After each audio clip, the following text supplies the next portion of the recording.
So we're eating the giant seeded watermelon in the truck. What do you think? We just cut it in half, basically, or in like a third, and we'll eat that much for sure, and then the rest will fit in the refrigerator. So yeah, eat the heart out.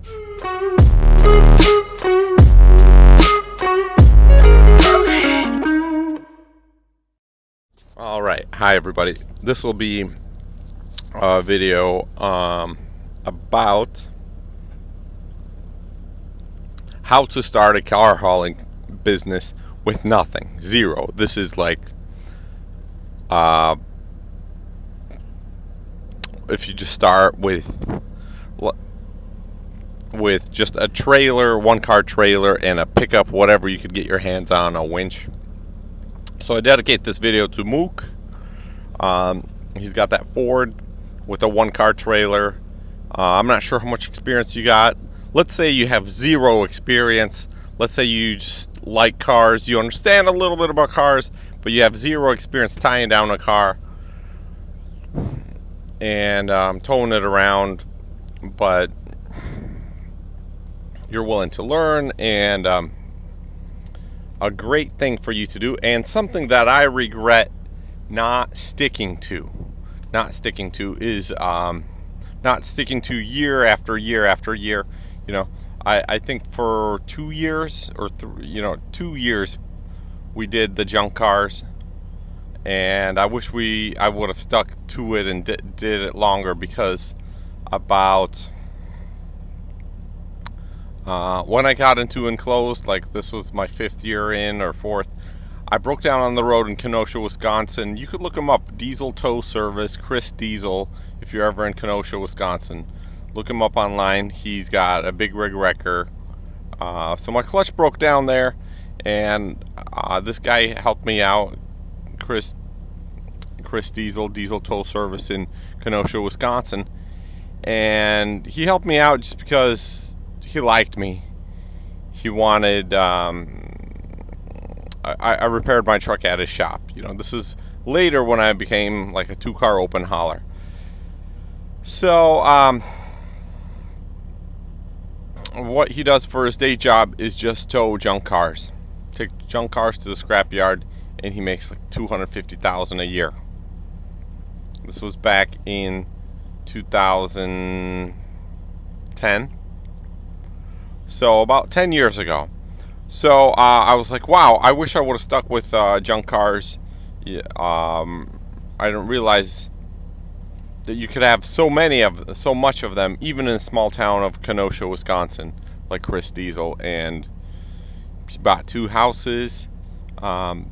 He had some cars he collects. Just a guy that just does junk cars primarily. Sometimes he tows big stuff on his big rig wrecker, like when my truck breaks down. But so I first got a pickup truck, a Toyota Tundra, at the dealership. It was a used one of 30,000 miles.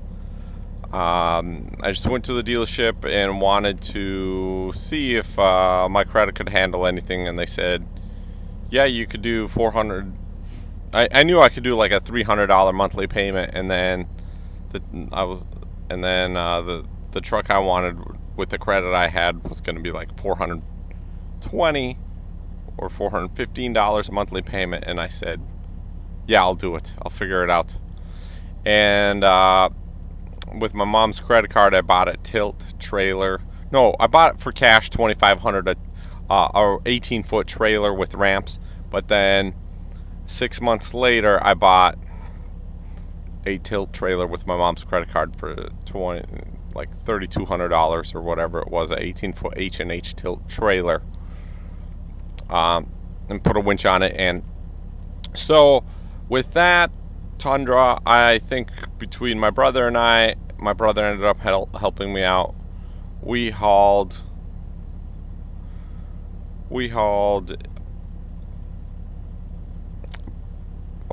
probably 500 cars to the scrapyard, junkyard. That's where I got my license plate collection. When you see in my motorhome, I have those license plates, a whole bunch. That's where all those plates came from. Um, Later, I would take a whole bunch with me. They were mostly Minnesota plates, and I would trade them when I was car hauling on the road, and I'd see guys have old plates in their garage that I would trade them. So we had a whole bunch of Minnesota car titles, and we made wallpaper, what later became my office, out of those Minnesota car titles. So that was pretty cool. Cool wallpaper, right? Of old car titles. So what we did is, what you can do is keep an eye out. Pay attention to scrappers. You know, guys that have a bunch of scrap on their trailer, metal car parts, body parts from body shops, and where they're going to turn that scrap in. You could do that too. You could go to your friends' body shops, get all their scrap, and take it to a scrap yard and see how much they pay per ton, and see what other guys are hauling in that scrap yard. Figure out all the scrap yards in your area. So what we would do later, we had the Yellow Page ads.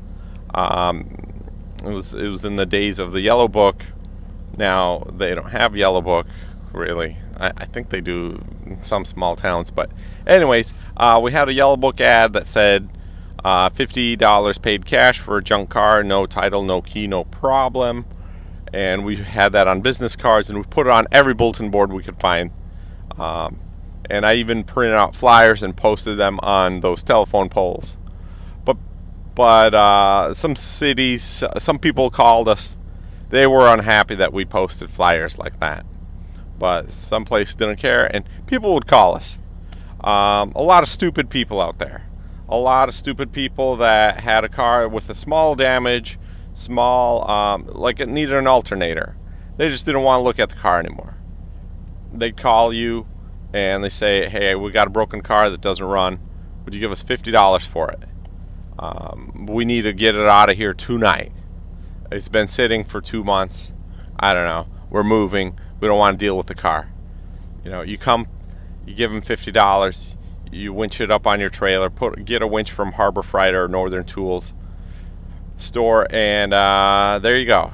And a lot of people, alcoholics, stoners, whatever. So, some guys had subwoofers in their car, some system, nice stereo, I was like, wow, not a bad car.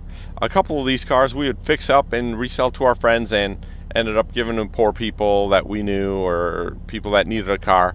And my neighbor Terry and I really helped out many people with a good running car by fixing them up a little bit and reselling them. So one time a guy gave me a Mercedes for $50 that he just put in $3,000 worth of work, and he fueled it up. It was a 1987 SL420 or S420. Anyways, the 420, the large engine, the large long model. Air conditioning worked, everything worked, it ran. He just put the wrong fuel in it, and it didn't run good. And I was stupid that I revved the engine, and after that it wouldn't start anymore. Anyway, actually took it to the junkyard, but I drove it around for like half the fuel tank. And just my knowledge was so not enough at the time, or I didn't think of adding some octane booster in it, or should have just drained the fuel and I would have had a nice Mercedes. Everything was good with it. It was 1987. The air conditioning worked. The guy was old. He was just sick of putting money in the car. That's it. And he had another Mercedes. Didn't care. So a lot of run and drive junk cars that have something wrong with it, and we would mess around with them on a dirt road and do a little demolition derby with my brother, and then we haul them to the scrapyard or a junkyard. We knew of 3 scrapyards that we preferred to go. Cheap, cheaper, and cheapest, or high price, higher price, and highest price. We would go to 2 junkyards that would give us from $250 to like $300 per car, and we just kept bringing them cars, and they liked me, and they stopped going outside to look at the car. They just write me the check, and they trusted me that I'd, give them a decent, a car that they needed, because they could sell a lot of parts off of it. So it was a great thing. I mean, imagine you invest $50, you get back $200, and it takes you, let's say, 2 hours. I don't know. So you could do 2 of those in a day, maybe, or if you're doing this part-time, just it's extra cash, and you don't have to have a big insurance policy. You don't have to have any insurance. It's not somebody else's car; it's yours. And real fun times. Going to, I mean, we'd go take a couple of cars. People give us just rolling chassis, or like chassis with no wheels, winch it on, scratching the trailer, throw a couple blocks of wood, load it on, take it to the metal crusher, the scrap yard. And I wish YouTube was around back then, or I wish I videotaped and seen the Jaws, crush the cars, just like they do in Gone in 60 Seconds. We just watched Gone in 60 Seconds with Dasha the other night, and so that's what it's like. You go to one of those yards and you go on the scale, and it's great times. You throw a bunch of scrap metal in the car from your friend's body shop. You buy him a couple pizzas. He knows you're making money. You buy him all lunch. Maybe you give him $50. Boom! And now your car's so heavy it made. One time we got $700 from taking a car full of metal into the scale. I mean, this was at the height right before the market crash in 2008. So, like, all of a sudden steel prices shot up. And right now steel prices are up too. You can't buy anything right now with the US dollar, right? Inflation hit. So, that's what I recommend for a guy like Mook. That's what I recommend for you to do. There's a reason why there's a bunch of scrap trucks. You see like an old Chevy, and he's got like 5 hoods in his box, and he's got like a washing machine in it, and he's going to the scrap yard. There's a reason why people are doing that. There's a reason why, I asked the guy, I was talking to a scrapper. He said he seen a lamp on the end of a driveway. Okay, listen to this. It's so silly. He's seen a lamp on the end of a driveway someone put by the trash can, and he's like, oh, maybe I'll take this lamp. And he goes up to it, and the cord was cut off of it. Someone stole the cord. Someone took the cord off of a lamp that was laying by the garbage so they could scrap it, because the cord has metal in it, copper. So there's some money in scrapping, and if you got some kind of intelligence, or a little bit better intelligence and business mindset than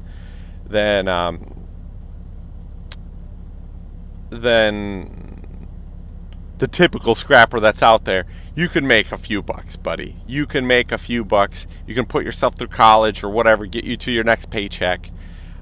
There was a lady that called us. They moved into new condo buildings in downtown Minneapolis, or was it St. Paul? I think it was St. Paul. Anyways, in Minnesota, it was an old building that got remodeled and rebuilt, and they made cookie cutter condos out of, and they had the old iron heat radiators in them. She called us. She said, "Hey, could you remove these radiators? How much would you charge?" People were willing to pay us money to remove those radiators, which are so heavy. We had to wheel them out on dollies. We went to Home Depot, bought some dollies. The dollies basically broke their wheels on the second day, because we wheeled these radiators out on these dollies out of her condo, down the elevator, and to my trailer, which was out back of her condo, and took them to the scrap yard and got money for them. I think we charged her like $150 to remove them. Took me and my buddy a grinder and a sawzall to cut them off her wall, and the scrap, we threw them in a car and took it to the scrap yard and added weight. So, and then later her neighbor called us, and so a few business mindset ads, few business cards, and a little bit of promotion, and you could get yourself to the next step in your car hauling game if you're starting out that small. That's how I did it, and eventually I ended up hauling Lamborghinis in the enclosed trailer. So that's my story. That's my story again, and I definitely made more than my $450 truck payment that I needed to pay. And by the way, that was the first car that someone bought at a dealership in my family. Before that, buying something at the dealership was like a sin, right? Because so much money to pay the dealer. So scrapping did it for me. What else? The one scrap yard, you bring them a car, they drain the fuel. They let you take 5 gallons. If you bring a fuel jug, they let you take 5 gallons per car that you bring in of gas, and you could fill it up for yourself. And then we figured out later where to get rid of the catalytic converters. A place called Adolph's Catalytic Converters in Blaine, Minnesota. And you could get, from a Ford catalytic converter, you could get like $25, $35, $45, all the way up to a big, long Volvo catalytic converter, which would score like $170. So the junkyard didn't like when we cut the catalytic converters off. They would be unhappy if we did that, and they were kind of sticklers about it. But what you could do is, some cars have like 4 catalytic converters, small ones, like a Ford. They have pre-cats, and so you could cut those out. You could throw one in each car that you take to the junkyard, and take the good big catalytic converter out and just collect them. And then when you go turn them in at 10 of them at the catalytic converter place where they recycle them, that's where the junkyard takes it. We figured out where the junkyard takes it. It's just one place in town, and then from there they smash them and take out the platinum in them, and then from there they go to China or wherever. And so you take 10 of them in, boom, they give you a check for like $1,200, $1,300, and you're like, sweet, see you guys in another month. And then you keep doing your junk cars. So at the time, I kind of stumbled into that, but I didn't dream so big to be big in scrap cars. And then when I met Chris Diesel in Kenosha, Wisconsin, and I spent a few days with him while repairing my truck, we kind of made friends, because we're like, I don't know, trucking guys or pickup truck guys. Anyways, made friends with Chris quick, and he'll let me fix my clutch in his garage, and I even stayed at his house, and he didn't charge me anything. So I learned from him that, wow, this guy makes $250,000 a year, doesn't need to pay insurance, doesn't have a liability, hauling people's cars, and all he does is take scrap to the scrap yard. And like, I was with him, I went on a few towing calls with him while I was with him, and we'd go to like some crackhead's hotel, and he's like, yeah, these people are stupid, they're giving me a car, I'm only paying them $100 for it, and it runs and drives, but they can't afford to fix it, so it has so it's roadworthy. So he's like, these druggies call me every now and then when the car breaks down, and they want to go to the junkyard. He's like, what do you think? Should we take this to the junkyard, or should I fix it up? And I really regret letting go of a lot of cars, like a Ford Probe manual transmission V6 run and drive. We sent that to the scrapyard, to the junkyard, after my brother drove it for like 4 months. Good running car. I don't remember what the issue was with it, but we just didn't care, because we got it for $50, and the junkyard would give us $200 after we beat the crap out of the car. So it was like good joyriding. You know what I mean? Ford pickup, Ford Ranger stick, nice little work truck, right, with a truck topper in the back. U-joint was out, right? It was shaking. The guy sold it to us $50. We sold it to a friend right away or the next day who does painting business, and we said, do you need a little work truck for one of your workers? Maybe go painting, and it's just a U-joint issue. So quick, easy, $500 on top of what we paid for, and just resell a car like that. So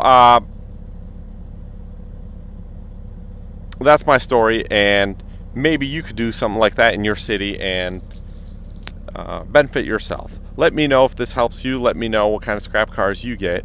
I'd like to see them, especially if they're like a nice manual transmission, something old that has potential, because one man's scrap is another man's treasure. So, and you guys are my treasure. Thanks for the views. Really appreciate all the traffic that's coming in the channel. It's really encouraging. It's really growing. It's really encouraging us to think what direction we're going to take this channel to, and how to have you part of our American dream. Oh, one more thing. Let's go back to that no title, no key, no problem, right? So a lot of junk cars, people lose the title, they forget where they put it. A lot of people are hoarders. They really don't know where the title is. They lost it, and it's a junk car. And one of the junkyards we took the cars to, they had a little form for no title cars, and it said, I blank. So put the customer's name in there, give up such and such car, year, make, and model, and VIN number to the name of the junkyard. I legally have the right. I'm the legal owner, and I give up my ownership to such and such. You know, it could be your company or a junkyard name. So a little form like that you can make. Go to Office Depot, make 100 copies, have them in your clipboard, have guys fill them out. Couple times we showed up to pick up cars that didn't, junk cars, and they had no VIN numbers, and they looked really suspicious. Bare shell, Honda, all taken apart. Steering column had like stolen car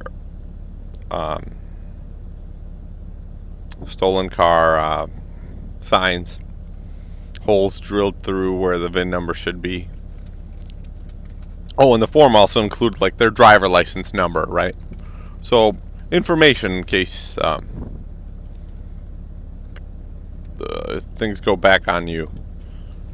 So guys like that, you know, there was a situation, I was like, well, I don't know if I could scrap this, you know. And I scrapped them anyways. And the guys, when they fill out the form, they didn't really fill it out with correct information. But while I was like at their house, you know, I'd put the correct information in the form and what the guy looked like and stuff in case it goes back on me. So I made a file folder where cars that were suspicious that had been scrapped through us, you know, just red flag folder, and I had put this information in that folder in case the police ever call me and say, hey, did this go through you? And I'd have a whole bunch of information to give them if that were the case, because either way the car's going to get scrapped some way, somehow. If that has happened, that's kind of what I thought about it, you know, the moral part of it. But if you document it to cover yourself, your end, and if it comes back to you, you can show where you got it, who gave it to you, and all the information connected to it. And later, when I met Chris Diesel, he also he does it even more thorough way. He had like a whole folder, a whole journal. He journals each car, like all the facts about each car that he scraps. And he said, yeah, if the police ever come to me, I could be like, I got a whole journal of all the cars I scrap, where I get them, who got them, who called me, their phone number, where I got the car, where the people's addresses, everything, all the information. So that way it doesn't come back to you. That's my knowledge to you. It was really fun times. It was really fun times scrapping it. It's kind of dirty work. It's kind of not a prestigious type of thing, but fun. Man, one time I think there was a beehive in an old junk car, and it stung me. A bee stung me. It was a hard-earned dollar. So for a guy that is starting out and you can't get any like towing experience, you'll get plenty of towing experience recovering the car out of someone's backyard and getting it to a reasonable spot when you could load it on your trailer. Like all kinds of situations like that. A tree growing in a car or on a car, or many trees next to it blocking its way out because it's been there so long. And you get plenty of experience of tying them down incorrectly and then correctly, and you'll be a pretty good car hauler after you do a few hundred scrap cars. I guarantee it. So, great times if you do that. If you live in a big city, especially, I mean, even smaller towns too. There's cars are just such a consumable product these days that scrapping them is a nice, profitable business if you take it seriously. So that's my part 2 of this video.